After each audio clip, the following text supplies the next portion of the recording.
Exercício. Um sistema sem memória é representado por H de N. O H de N está representado nesse diagrama de blocos aqui embaixo. Projete a resposta ao impulso H1 de N. Vamos localizar o H1 de N, ele está nesse bloco aqui de cima, de modo que Y de N possua duas vezes a amplitude do sinal de entrada. Bom, então vamos resolver essa questão. E o que é dado aqui à direita da questão é que o H2 de N é o sinal degrau e o H3 de N, o sinal H3, ele é dado por este gráfico aqui.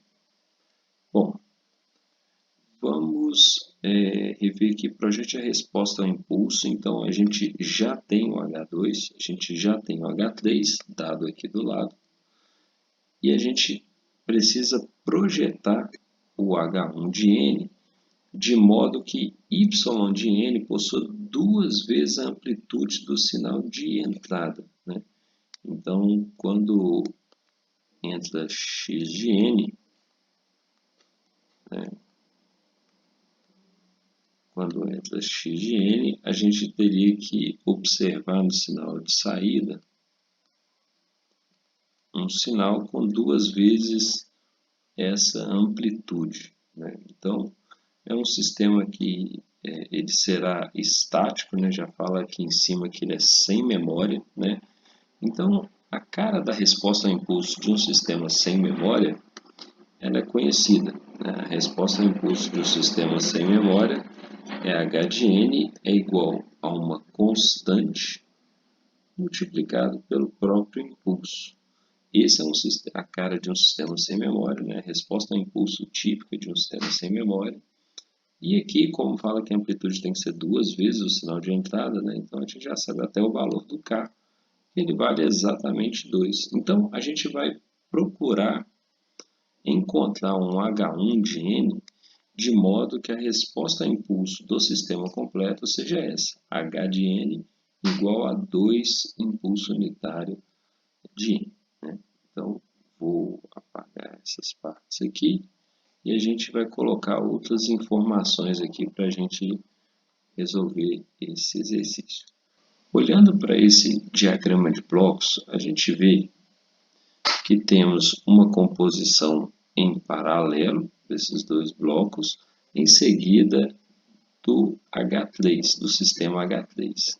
E o H de N, que é o que queremos achar, ele é uma composição em série desses primeiros dois blocos em paralelo com o bloco em azul, que é o H3 de N. Então, a gente pode fazer essa associação diretamente, ou a gente pode fazer mais fácil, que é tentar descrever esses sinais por partes aqui. Deixa eu dar nomes aqui para nos facilitar. Esse sinal aqui, representado por essa seta em vermelho, eu vou chamar de H1 de N. E esse sinal representado pela seta em azul, eu vou chamar de H2 de N. E a gente vai tentar descrever cada um desses sinais. Bom, vamos começar com o Y1 de N, a seta vermelha. Ela será dada pela convolução de X de N, que é o sinal de entrada. Deixa eu destacar aqui, o X de N é o sinal que eu estou destacando de laranja, ele entra tanto no bloco de cima quanto no de baixo. Convolução com H1 de N.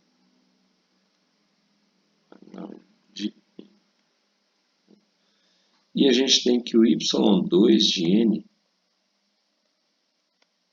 ele é X de N convolução com H2 de N. Bom, e, por fim, a gente pode calcular o sinal Y de N, para a gente tentar encontrar uma expressão que relacione a entrada com a saída, relacione X de N com Y de N. Então, vamos escrever que Y de N ele é igual à convolução do sinal de entrada. Note que o sinal de entrada ele é composto por essa seta em lilás, que eu vou destacar em lilás, né? Essa seta em lilás, ela é a composição de y2 de n, note o sinal positivo no y2, no diagrama de blocos, né? Menos, note o sinal negativo nessa parte aqui do diagrama de blocos, né? Deixa eu destacar mais uma vez, esse sinal negativo aqui, ou seja, negativando o sinal y1 de n. Esse é o sinal de entrada, que eu desenhei aqui entre parênteses, né? Esse sinal de entrada que vai fazer a convolução com o sistema H3 de N. Então, pronto, né? A gente tem o Y1 e Y2, a gente pode substituir esses dois primeiros na expressão de baixo para encontrar a expressão final, né? Deixa eu fazer isso aqui, y de n é igual, vou abrir parênteses, aí no lugar do y2 eu vou colocar x de n convolução com h2 de n menos x de n, agora eu estou escrevendo y convolução com h1 de n. Isso tudo convolução com h3 de n. Bom, para eu achar uma expressão que relacione y com x, eu vou colocar o x de n em evidência, né? Lembrando da propriedade distributiva, né? Então, o y de n ele pode ser descrito como h2 de n menos h1 de n convolução com x de n.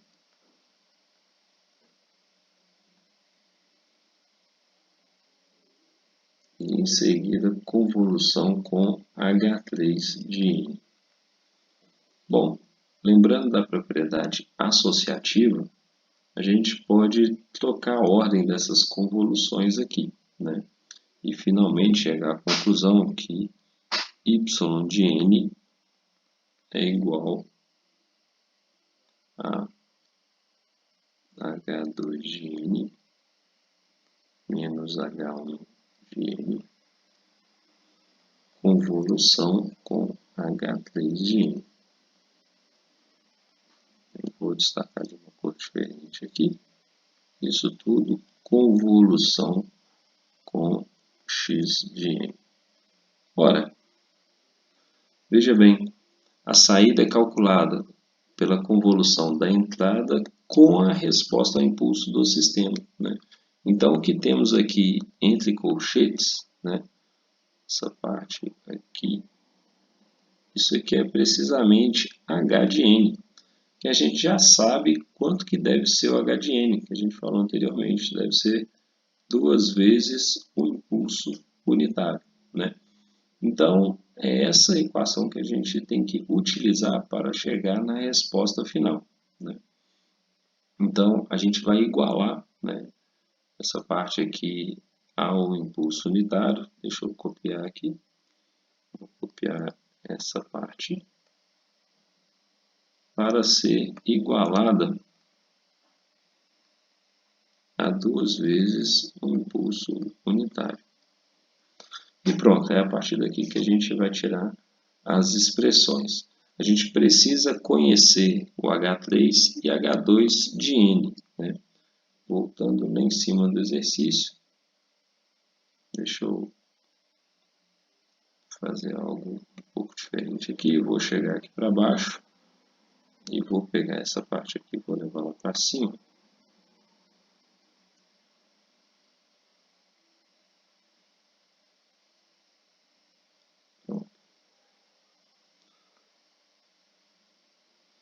Agora a gente vai substituir o H2 de N por o de N e vai substituir também o H3 de N, né? Para isso a gente tem que tirar a expressão de H3 de N a partir desse gráfico, né?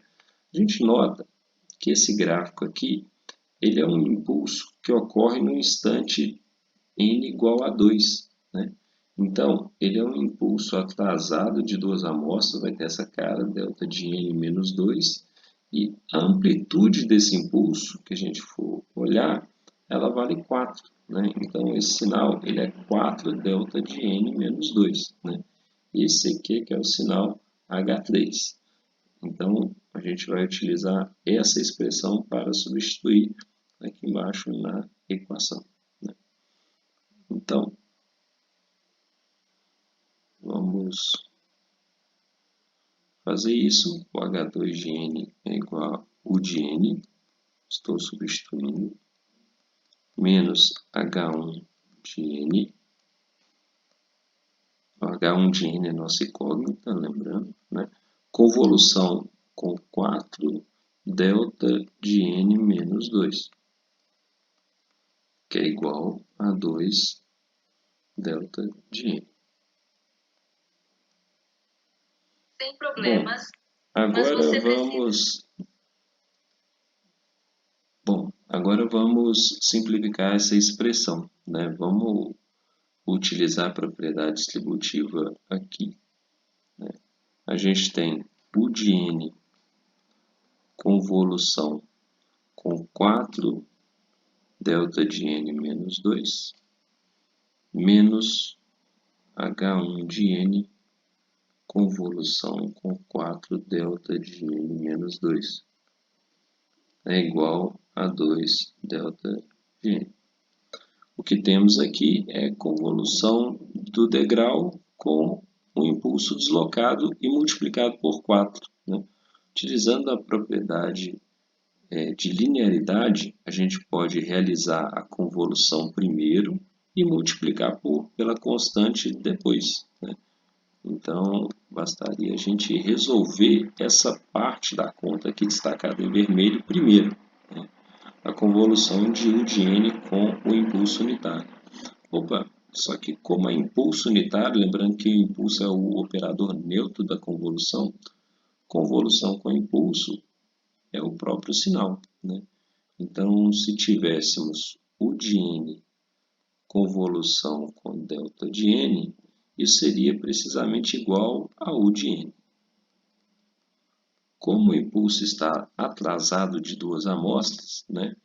Aí lembra da propriedade de deslocamento no tempo. Vai ser a mesma saída anterior, só que atrasado de duas amostras. Então, no frigir dos ovos, o resultado dessa convolução vai ser U de N atrasado, né? Então, U de N menos 2. E usando a propriedade da linearidade, né? Esse é o resultado da convolução dentro do parênteses, né? Eu posso fazer a convolução primeiro e multiplicar pela constante depois. Então, o 4 que aparece lá de fora, né? Ele vai aparecer aqui. Pronto, resolvemos essa parte da conta. De forma semelhante, aqui ao lado direito, né, a gente tem essa expressão H1 de N convolução com 4 vezes o impulso deslocado de duas unidades, né? Então, essa convolução, lembrando que eu tenho um sinal de menos aqui, ela vai ser igual a menos 4 H1 de N menos 2. Então, a nossa expressão se torna 4 U de N menos 2 menos 4 H1 de N menos 2, que é igual a 2 vezes o impulso unitário, né? Bom,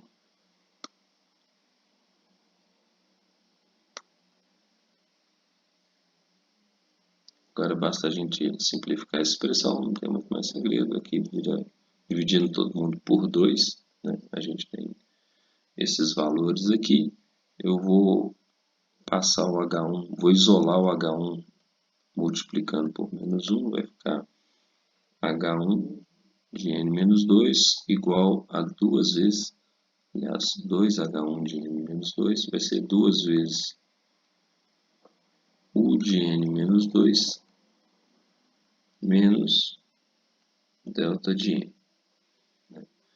A gente quer encontrar o H1 de N, né? Então vamos dividir todo mundo por 2, vai ficar H1 de N menos 2 igual a U de N menos 2 menos meio delta de N.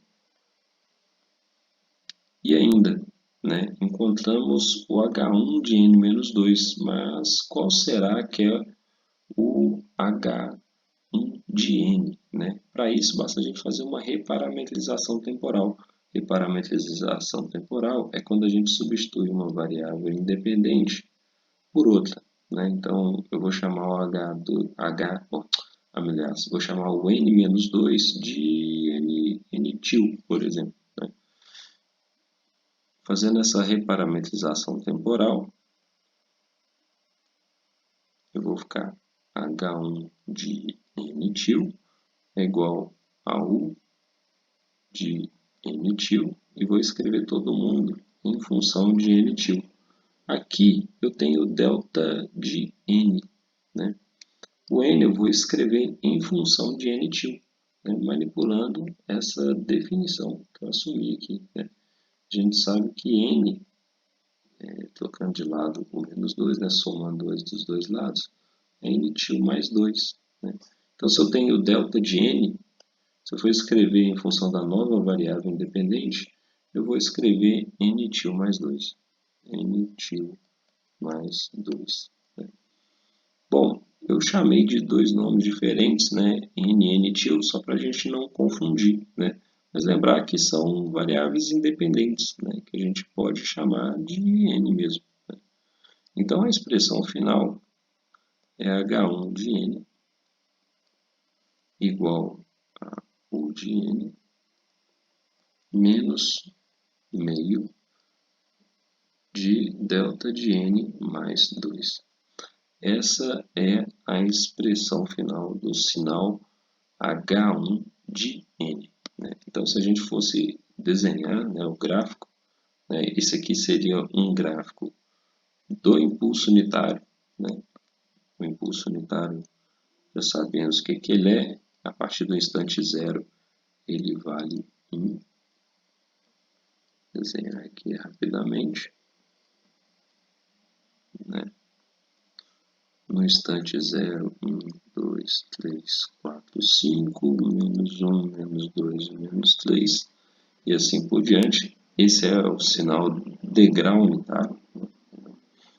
E a gente precisa subtrair meio de delta de N mais 2. Delta de N mais 2, ele vai aparecer nesse instante de tempo. Né? Note que ele está ponderado por menos meio. Né? Então, é um sinal que vai aparecer para baixo e com amplitude menos meio. Né? Então, se a gente somar esses dois sinais, né, o sinal em vermelho com o sinal em roxo, vai ficar exatamente esse sinal que eu estou representando. Vou mudar a cor de vermelho, vai ficar esse sinal aqui. Portanto, esse aqui é a representação do H1 de N. Pronto, resolvido o exercício.